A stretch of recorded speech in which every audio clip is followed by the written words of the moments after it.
नमस्कार, मैं हूं पुण्य प्रसून वाजपेयी। दस्तक में बात आज न्याय की होगी।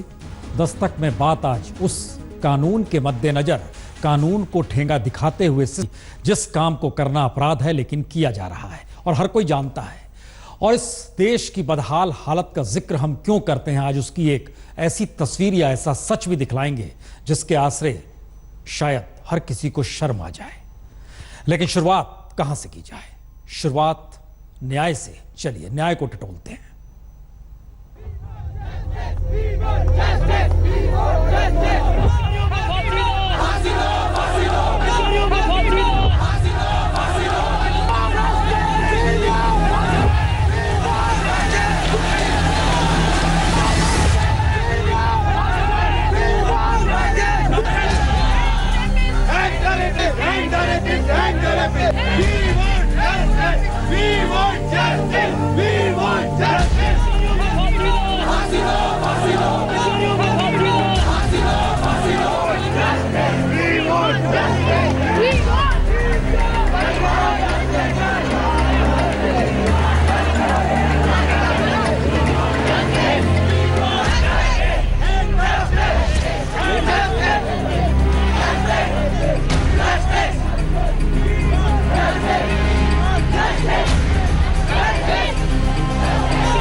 जी, देश का सच यही है। एक फैसले पर न्याय के आसरे सजाए मौत को लेकर या उस आवाज को सुनने को लेकर तालियां अदालत में जरूर बजी, लेकिन जो दृश्य आपने अभी देखा उसमें जिस वक्त यह हादसा हुआ था और आज हम जहां खड़े हैं, इन सब दोनों स्थितियों के बीच 1,46,000 से ज्यादा इस देश में रेप हो चुके हैं।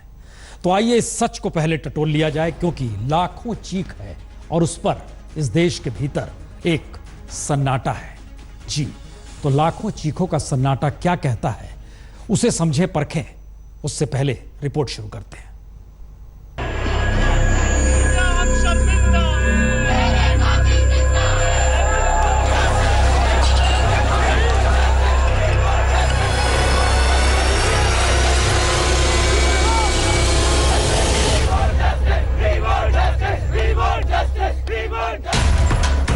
सजाए मौत, फैसला यही आया 4 बरस 4 महीने 20 दिन बाद।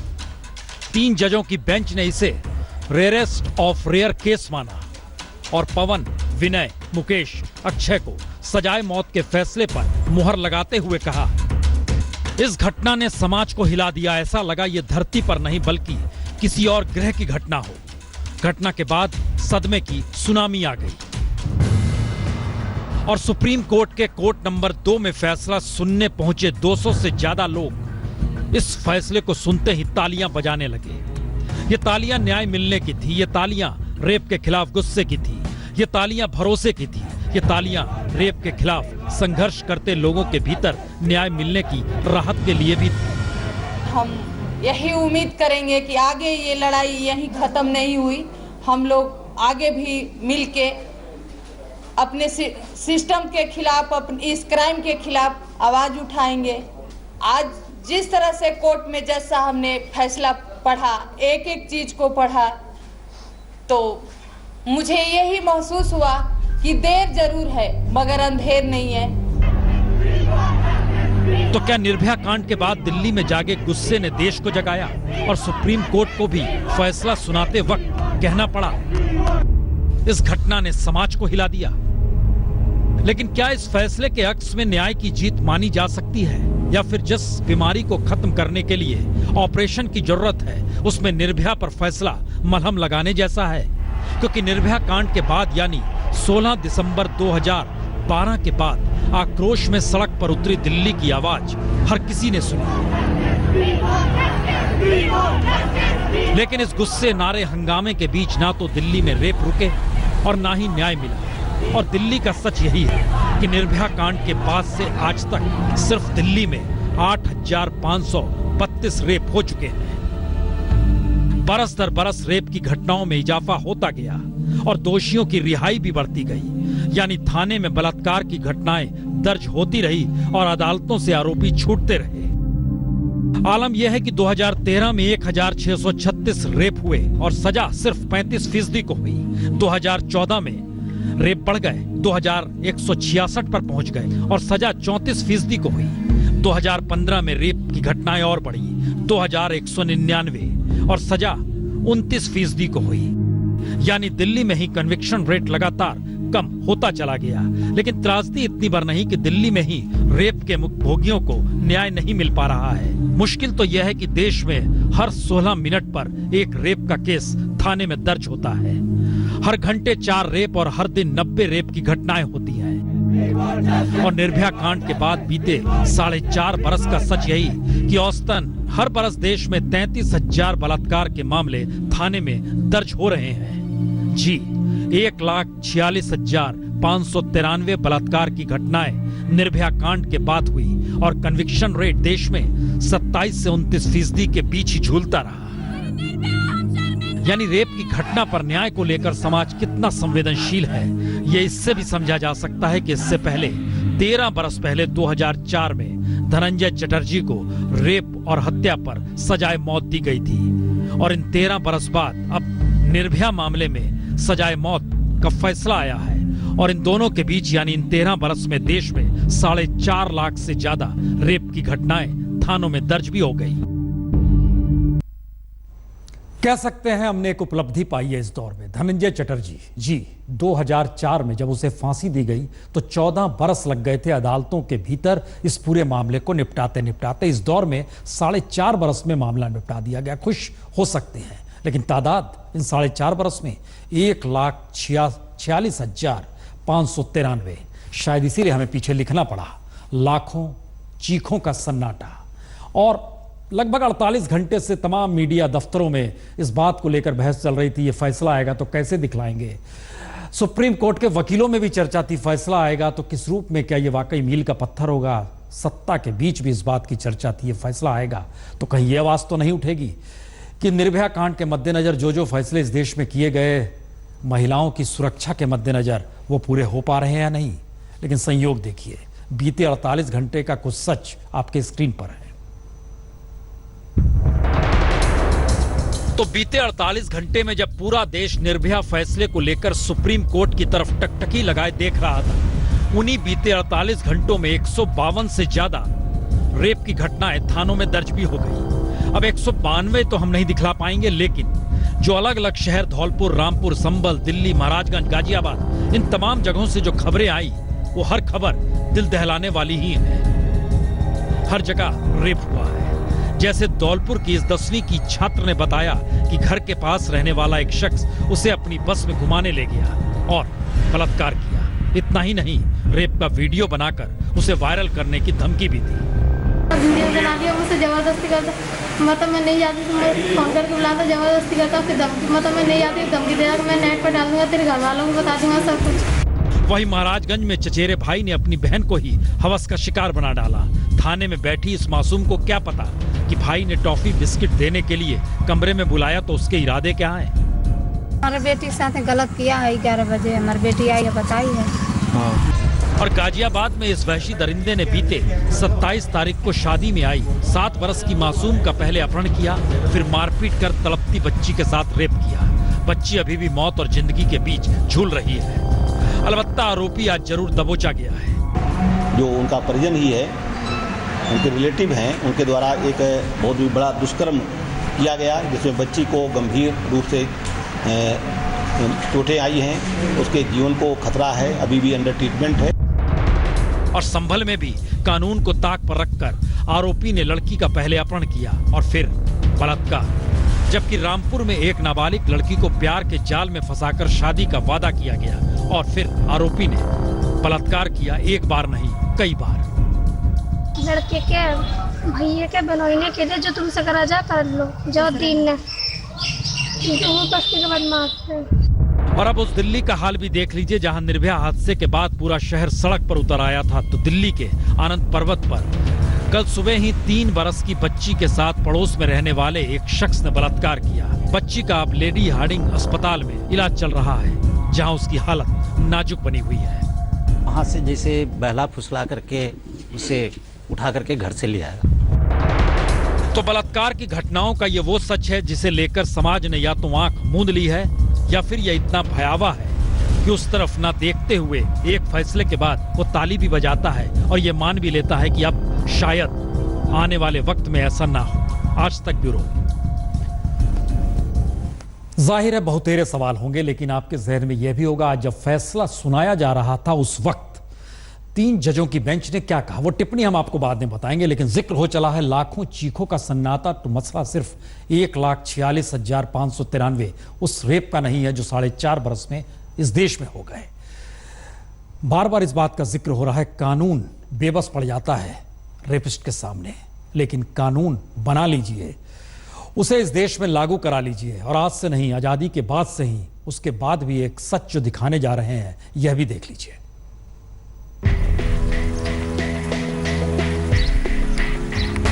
यह है ममता देवी, और ममता देवी वही काम करती है जो सरकारी दस्तावेजों में खत्म हो चुका है और जिस काम को अपराध माना जाता है। जी, ममता देवी मैला ढोती है,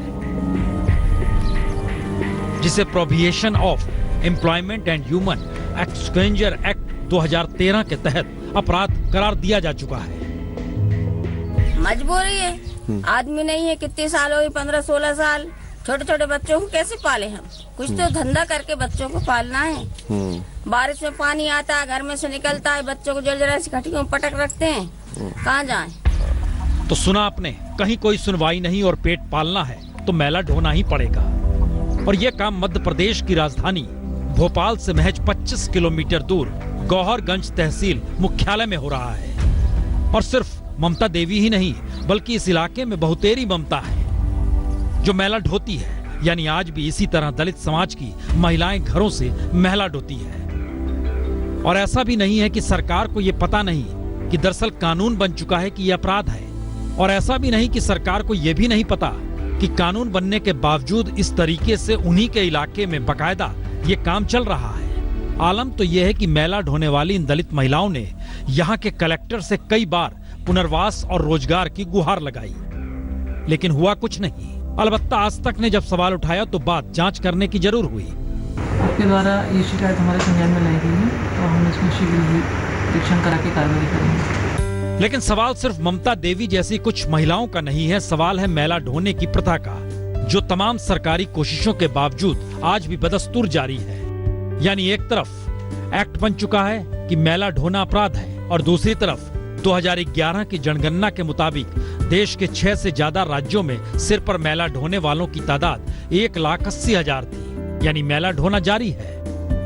और सरकारी विफलता का आलम यह है कि 17 जून 2011 में तत्कालीन प्रधानमंत्री मनमोहन सिंह ने इस पेशे को भारत की विकास की प्रक्रिया में एक काला धब्बा बताते हुए अगले 6 महीनों में इसे खत्म करने का वादा भी किया, जो आज भी जारी है, खत्म नहीं हुआ।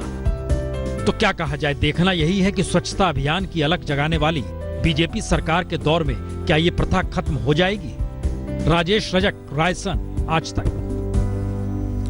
दस्तावेजों को टटोलिएगा तो महात्मा गांधी से लेकर राजेंद्र प्रसाद, नेहरू से लेकर मौजूदा वक्त तक में हर किसी ने, हर प्रधानमंत्री ने मैला ढोने के खत्म करने का जिक्र किया है। सच आपके सामने है, और इस हिंदुस्तान का एक दूसरा सच दिखाएं उससे पहले हम दोबारा लौटते हैं। दरअसल लाखों चीखों का सन्नाटा, इस बात का जिक्र हम क्यों कर रहे हैं? सुप्रीम कोर्ट के 3 जजों के बेंच ने कहा क्या? निर्भया मामले में 3 जजों की बेंच ने रेयरेस्ट ऑफ रेयर केस माना और इसीलिए सजाए मौत दी। लेकिन यह पूरा का पूरा जजमेंट 2 हिस्सों में है। एक तरफ जस्टिस दीपक मिश्रा और जस्टिस अशोक भूषण, और दूसरी तरफ जस्टिस आर भानुमति।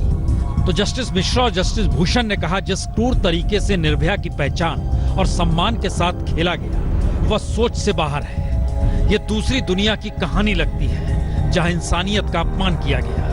निर्भया हादसे ने महिलाओं में डर की भावना पैदा की। यह दोषी अपराध के प्रति आसक्त थे।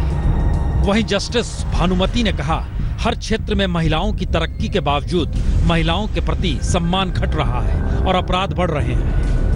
महिलाओं के खिलाफ अपराध मानवाधिकार का मामला है। इस घटना ने पूरे समाज को असुरक्षित और बेबस किया। सरकार को इसका इलाज करना चाहिए।